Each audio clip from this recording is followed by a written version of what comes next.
धर्म युद्ध का रण समाप्त हो चुका था और रणभूमि पर पड़ा था एक महावीर कर्ण। कभी अपने अस्तित्व की पहचान के लिए तरसते रहे कर्ण आज मृत्यु के आलिंगन में लिपटे पड़े थे।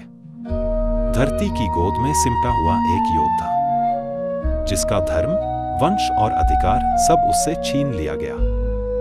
कुंती, महाभारत की सबसे पीड़ित मां, वो अब मौन थी, लेकिन भीतर से टूटी हुई। जिस पुत्र को जन्म देते ही त्याग दिया था, आज उसकी देह के सामने बैठी थी, आंखों से बहते अश्रुओं के साथ। कर्ण, मेरे पुत्र, मैं तुझे मां कह भी न सकी। तेरे जीवन भर का दुख मैं थी, तेरा शत्रु भी मैं थी, तेरी जननी भी।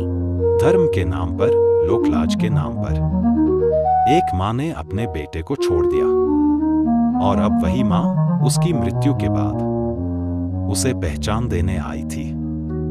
युद्ध समाप्त हुआ, पांडवों की विजय घोषित हुई। कुंती ने युधिष्ठिर को बुलाया और धीमे स्वर में बोली, कर्ण, तुम्हारा बड़ा भाई था, तुमने जिसे शत्रु समझा वो तुम्हारा रक्त था। युधिष्ठिर का मुख पीला पड़ गया, उसके हाथ कांपने लगे। जिसे मारकर वह विजय पा गया, वह उसका बड़ा भाई था, सबसे तेज, सबसे दानी, सबसे धर्मनिष्ठ। कुंती मौन थी, उसका हृदय जैसे पत्थर बन गया था। उसके आंसू अब सूख चुके थे, शेष था केवल एक पछतावा जिसे जीवन भर वह ढोती रही।